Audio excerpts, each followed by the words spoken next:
இந்த வீடியோல தமிழ்நாட்டுல எப்படி ஒரு சிவில் லாயர் ஆகுறது அப்படிங்கறத பத்தி தான் பார்க்க போறோம். எந்த லாயர் ப்ராப்பர்ட்டி சம்பந்தமான கேசஸ், கான்ட்ராக்ட் சம்பந்தமான வழக்குகள், மத்தபடியும் ஃபேமிலி, மணி இஷ்யூஸ், நிலம் சம்பந்தமான இஷ்யூஸ் சம்பந்தமான சட்டங்களை பத்தி, அதுல இருக்கக்கூடிய பிரச்சனைகளை பத்தி தீர்வு காண்றாங்களோ அவங்க தான் சிவில் லாயர் அப்படின்னு சொல்லுவாங்க. நிறைய ஃபேமிலிஸ்ல கிரிமினல் சைடு போனா கிரிமினல்ஸ் கூட டீல் பண்ண வேண்டியது இருக்கும், ஸ்ட்ரெஸ் லெவல் அதிகமா இருக்கும். அப்படிங்கும்போது சிவில் லாயரை ப்ரிஃபர் பண்ற ஆட்கள் நிறைய இருக்காங்க. அண்ட் சிவில் லாயருக்கு என்னைக்குமே டிமாண்ட் அதிகமா இருக்கும். அண்ட் இது ரொம்ப ப்ராக்டிக்கலான ஃபீல்டும் கூட.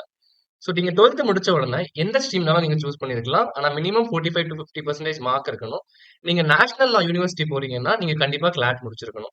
ஸோ ஏர்லியா உங்களுக்கு எவ்வளவு கிளாரிட்டி இருக்கோ அதை பொறுத்து தான் உங்களால சரியான காலேஜுக்கு போக முடியும். லா டிகிரி சூஸ் பண்ணும்போது உங்களுக்கு பிஏ எல்எல்பி இருக்கு, பிகாம் எல்எல்பி இருக்கு, பிபிஏ எல்எல்பி இருக்குது. ஸோ இது 5 இயர் இன்டகிரேட்டட் கோர்ஸ், 2 டிகிரி சேர்த்து கிடைக்கும். இது 12th முடிச்ச உடனே பண்ணலாம். இல்லனா 3 இயர் கோர்ஸ் பண்ணணும். இது வந்து ஒரு டிகிரி முடிச்சுட்டு தான் பண்ண முடியும். ஸோ அப்படி பாக்குறப்ப 5 வருஷ கோர்ஸ் சீக்கிரமா முடிச்ச மாதிரி இருக்கும் லா. ஏன்னா 5 வருஷத்துல முடிச்சிருவீங்க. 3 இயர் எல்எல்பிக்கு நீங்க ஏற்கனவே ஒரு டிகிரி முடிச்சுட்டு அதுக்கப்புறம் தான் இதை பண்ண முடியும். ஸோ பெஸ்ட் பார்த்து 12th முடிச்ச பிறகு 5 இயர் கோர்ஸ். இதுல அட்மிஷன் கிடைக்கிறதுக்கு நீங்க கிளாட் முடிச்சீங்கன்னா நேஷனல் யூனிவர்சிட்டியில லா பண்ண முடியும். இல்ல ஸ்டேட்ல தமிழ்நாட்டுல பண்ணணும்னா அதுக்கான அட்மிஷன்ஸ் இருக்கும். ஸோ எப்பவுமே லா காலேஜ் ரெகனைஸ் பண்ணிருக்காங்களா பார் கவுன்சில் அப்படிங்கறத செக் பண்ணணும். அண்ட் உங்களுடைய ரேங்கை பொறுத்து உங்களுக்கு நல்ல காலேஜ் கிடைக்கும். காலேஜ் ரொம்பவே முக்கியம் லால. ஏன்னா ஒவ்வொரு காலேஜ்லயும் கிடைக்கக்கூடிய எக்ஸ்போஷர் வேற. நேஷனல் லா காலேஜ் நேஷனல் இன்ஸ்டிடியூஷனா இருக்கலாம். ஆனா உங்களுடைய பிராக்டிஸ் வந்து லிட்டிகேஷனா இல்ல சிவில் லாயர் ஆகணும் அப்படின்னு இருக்கும்போது அதற்கான காலேஜ் கவர்மெண்ட் லா காலேஜ் சூட்டபிளா இருக்கும். இல்ல அதுலயும் எந்த காலேஜ் சூட்டபிளா இருக்குங்கிறது மாறும். சோ உங்களை லாயரா எது மாத்தும், ஒரு சிவில் லாயரா எது மாத்தும் அப்படின்னு நீங்க பாத்தீங்கன்னா முக்கியமான சப்ஜெக்ட்ஸை நீங்க ஃபோக்கஸ் பண்ண வேண்டியது சிவில் லா, சிபிசி, கான்ட்ராக்ட்ஸ் அப்படிங்கிறதும்.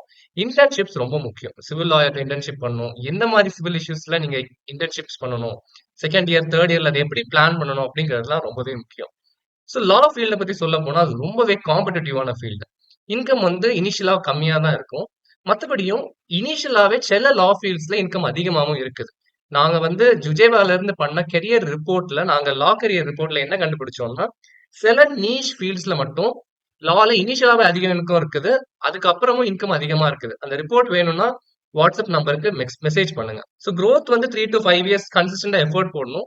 லா வந்து ஒரு லாங் டேர்மான கமிட்மெண்ட். அது வந்து ஒரு லாங் டேர்ம் ப்ராசஸ். இது ஒரு ப்ரொஃபஷன்ங்கிறனால. ஸோ நீங்க லா ஃபீல்ட் சூஸ் பண்றதுக்கு ஒரு கிளாரிட்டி கண்டிப்பா இருக்கணும். நீங்க சரியான பாத்து சூஸ் பண்ணி சரியான உங்க இலக்க வச்சுக்கிட்டு நீங்க வந்து லாவை சூஸ் பண்ணீங்கன்னா உங்களோட growth சீக்கிரமாவும் பண்ண முடியும். உங்களுக்கு ஏர்னிங்ஸ் இனிஷியலாவே நிறைய ஏர்ன் பண்ணலாம். போக போகவும் ஏர்னிங்ஸ் அதிகரிச்சுட்டே போகும். ஸோ அதுக்கு உங்களுக்கு ப்ராப்பரான கைடன்ஸ் வேணும். ஸோ நீங்க லா எப்படி சூஸ் பண்ணணும், எந்த காலேஜ் படிக்கணும், எந்த காலேஜ்ல சரியா இருக்கும், எந்த மாதிரி வேலைக்கு எந்த மாதிரி காலேஜ் சரியா இருக்கும், அந்த வேலைக்கு போறதுக்கு என்னென்ன மாதிரி உங்களை தயார்படுத்திக்கணும் அப்படிங்கறதெல்லாம் தெரிஞ்சுக்கிறதுக்காக விஜயவாவுடைய லா கைடன்ஸ் ப்ரோக்ராம ஜாயின் பண்ணுங்க. 7598314477 அப்படிங்கிற நம்பருக்கு லா கைடன்ஸ் அப்படின்னு மெசேஜ் பண்ணுங்க.